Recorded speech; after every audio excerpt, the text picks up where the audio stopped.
CBA opt-out paves way for Caitlin Clark and Angel Reese's $300,000 WNBA rookie contracts to skyrocket and follow LeBron and Curry precedent. A potentially game-changing development has gone down in the WNBA. The league's players formally announced Monday that they are opting out of the collective bargaining agreement, CBA, a legally binding contract between the WNBA and the Women's National Basketball Players Association, WNBPA, that outlines the terms and conditions of player contracts, trades, revenue distribution, and more. While the decision was widely expected, it marks the latest domino to fall in the leveling up of women's professional basketball. The WNBPA, a trade union for the Dolies players, had until November 1 to opt out of the current CBA, but decided to make the announcement early and capitalize on the momentum of the recently concluded 2024 WNBA Finals. The current CBA was agreed in 2020 and was set to expire after the 2027 season. However, it is now set to end October 31, 2025, meaning the league and players' union have less than 1 year to strike terms in order to avoid a league-wide lockout. In a statement, the WNBPA said it's seeking an economic model that changes the current system by using an equity-based model that grows with the league as its business improves.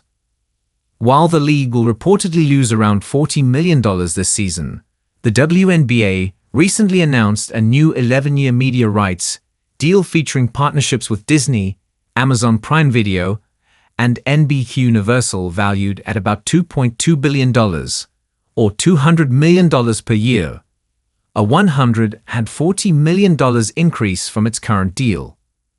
This highly lucrative TV deal will bring an unprecedented influx of wealth into the league, and the WNBPA wants player salaries and bonuses to correlate with the league's growing financial might.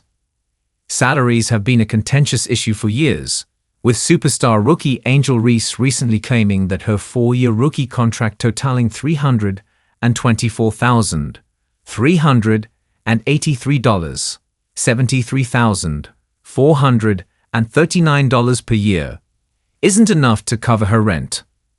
Equally, Caitlin Clark, one of the biggest athletes in the country right now, made just $76,535 in 2024, the first-year total of her $338,056 4-year rookie deal as the first overall pick for the Indiana Fever.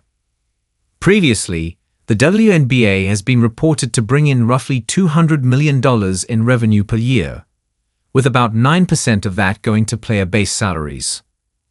At present, the salary cap is set at $1.46 million per team, with negotiations widely expected to challenge this restrictive cap and ultimately transform player salaries. The WNBPA is likely to propose fresh salary teams under the new CBA, similar to the NBA with its salary cap, which is pegged to league revenues. NBA players receive a 50-50 split of all revenue. Last year, WNBA players only received around 20% of revenue shares. Under the current CBA, WNBA players only receive a 50-50 split of incremental revenue, not all revenue, meaning the money made by the league beyond a target goal. This effectively becomes a much lower share than the men receive. As such, the Players' Union is expected to campaign for a 50% overall split of revenues, which also includes ticket sales, merchandise, and media rights. That 50-50 distribution would see the Dolies players enjoy the same percentage split of revenue as all of the NBA's top stars, from LeBron James to Steph Curry and Kevin Durant. Crucially, the NBA's players aren't advocating for the same pay as their NBA counterparts. Las Vegas Aces star Kelsey Plum recently said the idea that the WNBA players want to get paid the same amount as NBA players is a huge misconception. "We're not asking to get paid what the men get paid," Plum said. "We're asking to get paid the same percentage of revenue shared. In the NBA, they have percentages of revenue shared for the players. So, jersey sales, obviously their TV contracts. But that's because their CBA negotiates. Where the owners are making certain types of money, the players get that as well. In the WNBA, that's not the case.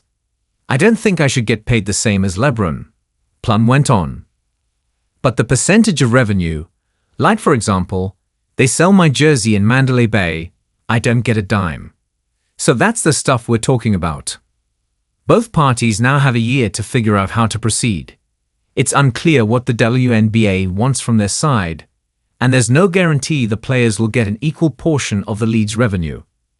However, the WNBA has never lost games to a labor dispute, and it's widely expected that a resolution that satisfies both sides will be achieved. If the current crop of players are seeking comfort heading into renegotiations, they only have to look at the previous CBA to be optimistic that their salaries will increase under a prospective new agreement.